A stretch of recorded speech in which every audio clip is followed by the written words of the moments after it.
let's go to a game that probably isn't going to be that defensive heavy. Buccaneers 6-2 are the Washington football team 2-6. Buccaneers are favored on the road by 9.5 points. The over under is 51.5.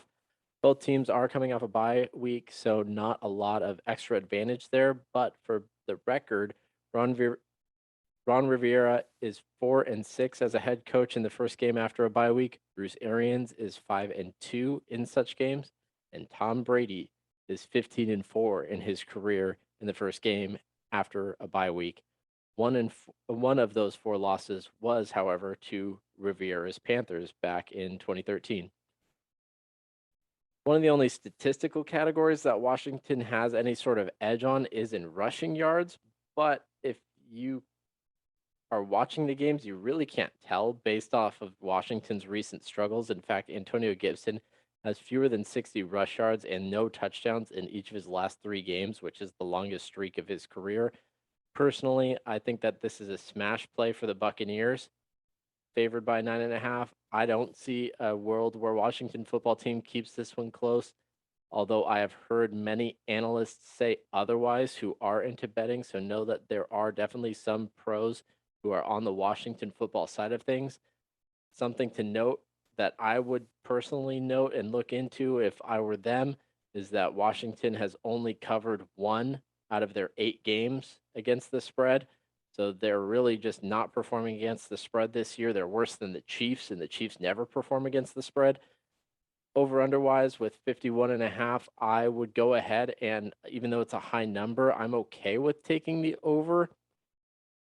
I just think that neither of these defenses can do that much to stop one or the other. And I think that Tom Brady could, rattle off 40 points easily if he wants to. It's just a matter of how soon does he think that he has the game in the bag and call it quits, because he definitely is seemingly to be one to do that on this Tampa team. He's not one to just completely downright take the heart out of a team like he would have probably if he was still on the Patriots. It just seems to be a difference in coaching philosophy. Fantasy wise, I'm big on Mike Evans. I'm big on Godwin if he's healthy enough. It seems like he should be. Gronk if he's healthy enough. It seems like he would probably try and give it a go. He's like limited participant in practice. I don't think we'll see Antonio Brown again, considering he's still in a walking boot. Tom Brady, of course, is a smash play.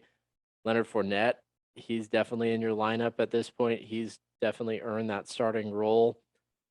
And on the Washington football team side, you got to, even though he's been struggling recently, Antonio Gibson still probably makes your lineup. Terry McLaurin probably still makes your lineup.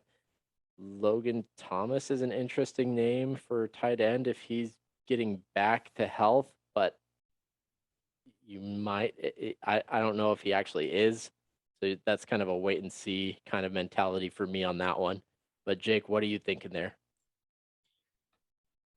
Yeah, in this game, here's one thing I'll say about Tom Brady.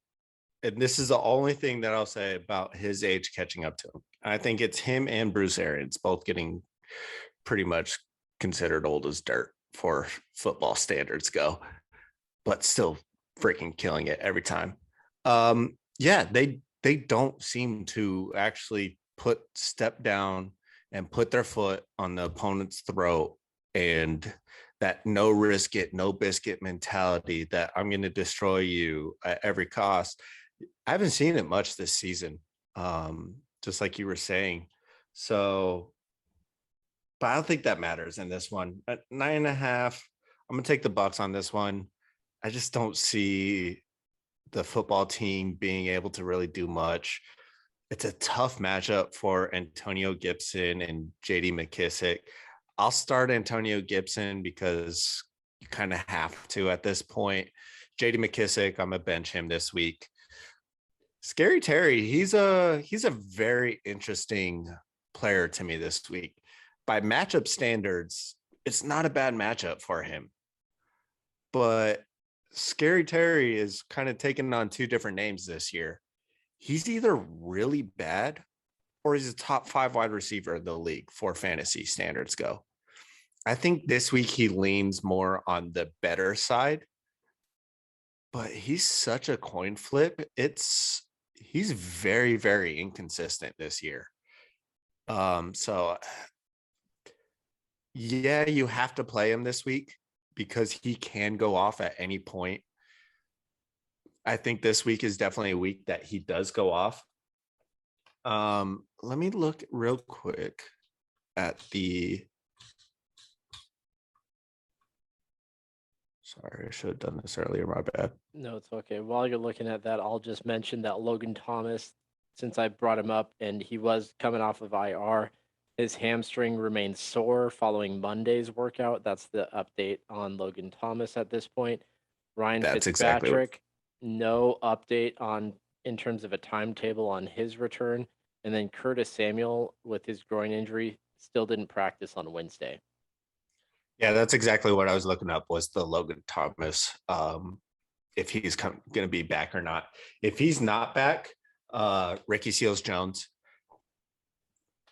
whatever tight end it is, pay attention to injury report. I like both tight ends in this one because they have to throw to somebody.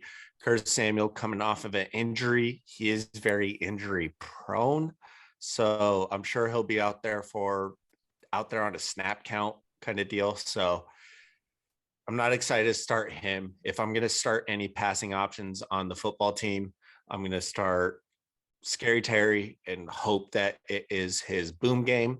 And I'm going to start whatever tight end it is. If it is Ricky Seals Jones or if it is Logan Thomas. Logan Thomas. Yeah. But other than that, like I said, I'll take Bucks on this one, and I'm going to take the under on this one.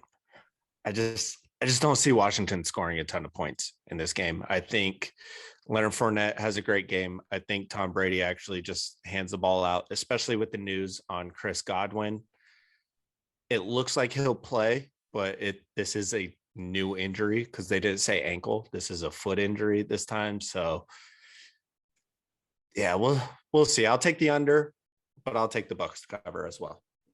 Thank you for listening to this little highlight of the 2 Minute Drill podcast. If you want to follow along to other games, here's a playlist for you. If you want to listen to the show in its entirety, show links are in the description.